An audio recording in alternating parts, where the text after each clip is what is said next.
The Frog King, or Iron Henry. In old times when wishing still helped one, there lived a king whose daughters were all beautiful, but the youngest was so beautiful that the sun itself, which has seen so much, was astonished whenever it shone in her face.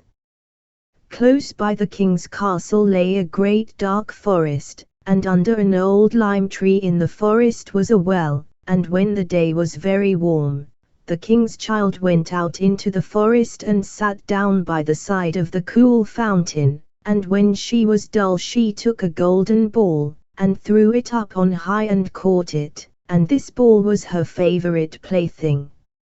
Now it so happened that on one occasion the princess's golden ball did not fall into the little hand which she was holding up for it, but onto the ground beyond, and rolled straight into the water. The king's daughter followed it with her eyes, but it vanished, and the well was deep, so deep that the bottom could not be seen. On this she began to cry, and cried louder and louder, and could not be comforted. And as she thus lamented, someone said to her, "What ails thee, king's daughter? Thou weepest so that even a stone would show pity."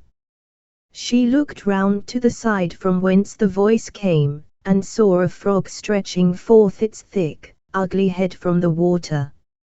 "Ah, old water splasher, is it thou?" said she. "I am weeping for my golden ball, which has fallen into the well."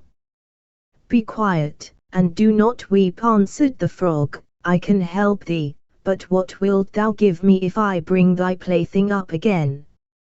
"Whatever thou wilt have, dear frog," said she, "my clothes, my pearls and jewels, and even the golden crown which I am wearing." The frog answered, "I do not care for thy clothes, thy pearls and jewels, or thy golden crown, but if thou wilt love me and let me be thy companion and playfellow, and sit by thee at thy little table, and eat off thy little golden plate, and drink out of thy little cup, and sleep in thy little bed, if thou wilt promise me this, I will go down below, and bring thee thy golden ball up again." "Oh yes," said she, "I promise thee all thou wishest, if thou wilt but bring me my ball back again." She, however, thought, "How the silly frog does talk.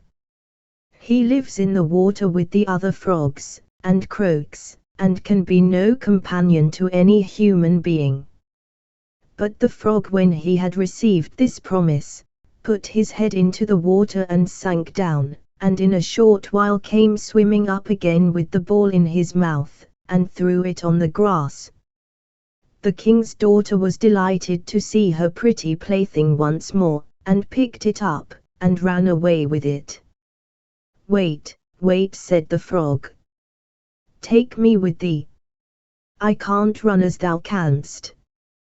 But what did it avail him to scream his croak, croak, after her, as loudly as he could? She did not listen to it, but ran home and soon forgot the poor frog, who was forced to go back into his well again.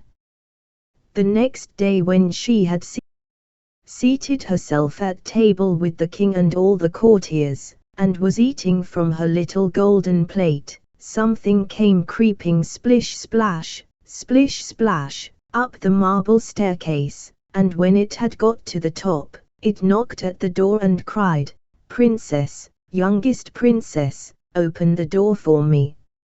She ran to see who was outside, but when she opened the door, there sat the frog in front of it. Then she slammed the door to, in great haste, sat down to dinner again, and was quite frightened. The king saw plainly that her heart was beating violently, and said, "My child, what art thou so afraid of? Is there perchance a giant outside who wants to carry thee away?" "Ah, no," replied she. "It is no giant but a disgusting frog." "What does a frog want with thee?" "Ah, dear father, yesterday as I was in the forest sitting by the well, playing, my golden ball fell into the water. And because I cried so, the frog brought it out again for me, and because he so insisted, I promised him he should be my companion, but I never thought he would be able to come out of his water. And now he is outside there, and wants to come into me." In the meantime it knocked a second time, and cried, "Princess! Youngest princess! Open the door for me. Dost thou not know what thou saidst to me yesterday by the cool waters of the fountain? Princess, youngest princess! Open the door for me." Then said the king, "That which thou hast promised must thou perform. Go and let him in." She went and opened the door, and the frog hopped in and followed her, step by step, to her chair.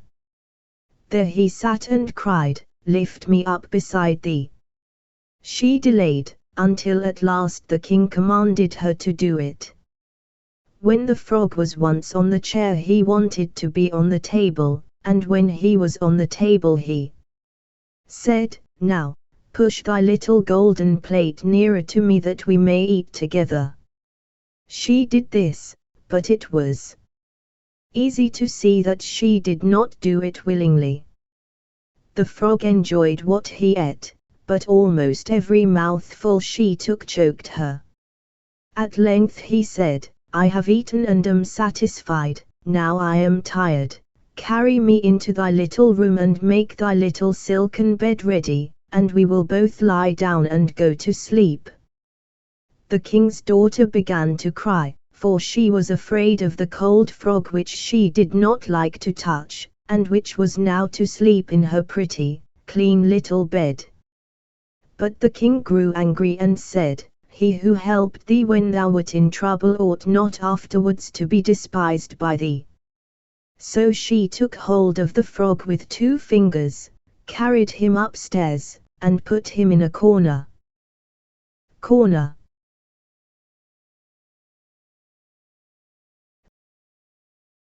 But when she was in bed he crept to her and said, "I am tired, I want to sleep as well as thou, lift me up or I will tell thy father."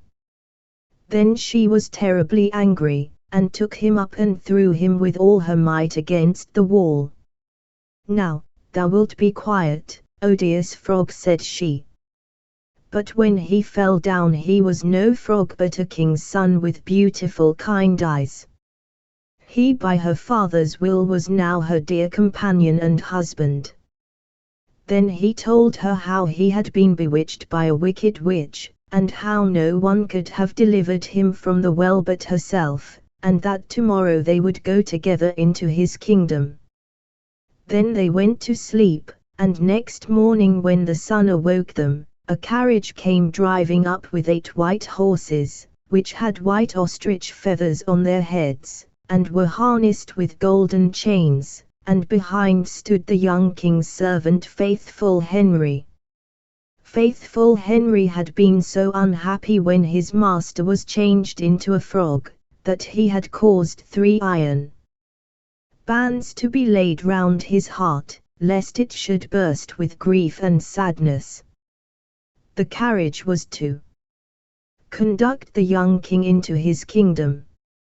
Faithful Henry helped them both in, and placed himself behind again, and was full of joy because of this deliverance.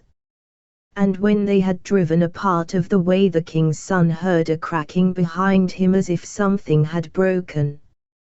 So he turned round and cried, "Henry, the carriage is breaking." "No, master, it is not the carriage. It is a band from my heart, which was put there in my great pain when you were a frog and imprisoned in the well." Again and once again while they were on their way something cracked, and each time the king's son thought the carriage was breaking, but it was only the bands which were springing from the heart of Faithful Henry because his master was set free and was happy. Cat and mouse in partnership.